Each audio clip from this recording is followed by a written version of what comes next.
কিছু মানুষ এমনই, প্রয়োজন পড়লে কোথায় তুমি, প্রয়োজন শেষে কে তুমি। কথাগুলো একদম ঠিক, একদম এই কথাগুলো অনেক মিলে আমার সাথে। হ্যালো এভরিওয়ান, আসসালামু আলাইকুম, welcome back to my new video. আশা করি সবাই অনেক ভালো আছেন, আলহামদুলিল্লাহ আমরাও ভালো আছি। তো কুয়াকাটার আরও কিছু ভিডিও ছিল, আমি আসলে এডিট করতে এত প্যারা লাগে আমার, আমি জানি না কেন আমার এত বেশি প্যারা লাগে। আমার মতো কার কার প্যারা লাগে এডিট করতে অবশ্যই কমেন্ট করে জানাবেন।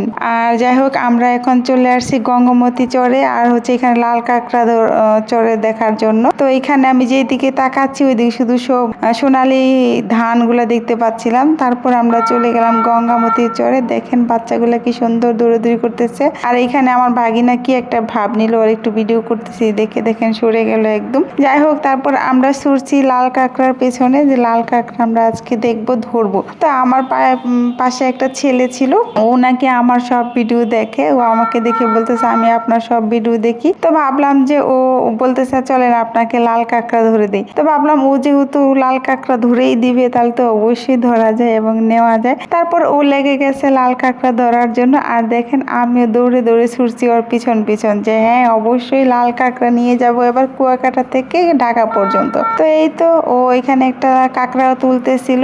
আর কাঁকড়ার গর্তগুলো তো বেশ গর্ত থাকে, এটা আপনারা সবাই ভালো করে জানেন। তো ওই গর্ত থেকে কিভাবে সে একটা কাঁকড়া বের করেছে, এটা আমি আসলে কল্পনাও করতে পারিনি। প্রথম ও যখন বলছে যে কাঁকড়া তো ধরে দিবে, আমি এটা আসলে বিশ্বাস করিনি, কিভাবে সম্ভব। কাঁকড়ার গর্ত এত গভীর যা বলার বাইরে। দেখেন আর সে হাত দিয়ে বালিগুলো সরাই কাঁকড়া ধরতেছে বাচ্চাটা। তারপর সে অবশেষে একটা কাঁকড়ার সন্ধান পেল এইখানে। আর সে দৌড়ে যা দেখতো কোনটার মধ্যে কাঁকড়া ঢুকে যায়, কারণ কাঁকড়ার গর্তে অভাব নেই আর কি ওইখানে। তারপর সে একটা বলতেছে যে আপু দেখেন এখানে একটা যে কাঁকড়া দেখা যাচ্ছে।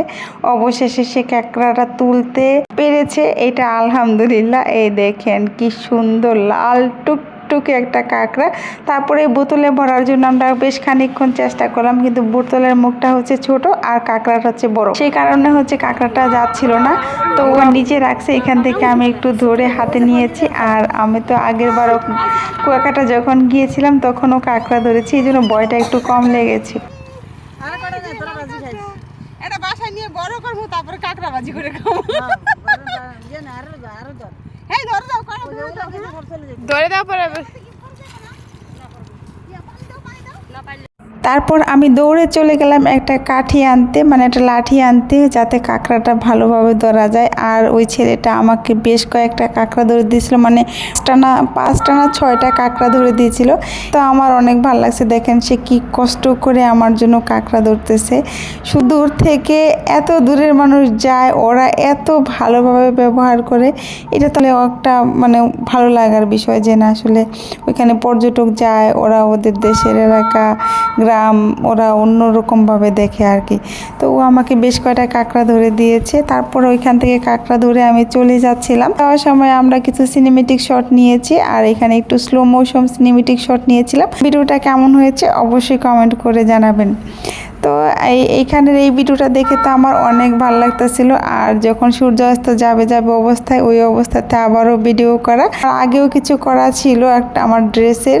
তো সেই ভিডিওটা যদি দেখে না থাকেন অবশ্যই দেখে আসবেন আমার পেজ থেকে বা ইউটিউব চ্যানেল থেকে। সো এইখানে তো আমি হাত উড়াইতে যাচ্ছিলাম, আমার এত ভালো লাগতেছিল যা বলার বাইরে। কারণ আমি আসলে সাগর পার গেলে মনে হয় বাচ্চা হয়ে যায় একবারে। তো ভিডিওটা কেমন লেগেছে অবশ্যই কমেন্ট করে জানাবেন। আমার ফেসবুক পেজে নতুন হয়ে থাকলে অবশ্যই ফলো করে রাখবেন, আমার ইউটিউব চ্যানেল নতুন হলে সাবস্ক্রাইব করে রাখবেন, আমার ছোট্ট পরিবারের সদস্য হয়ে থাকবেন। আপনাদের ভালোবাসায়, দোয়া এবং কথায় আমি আরও দূর এগিয়ে যেতে চাই। আপনারা সবাই ভালো থাকবেন, সুস্থ থাকবেন। বিদায় নিচ্ছি, আল্লাহ হাফেজ।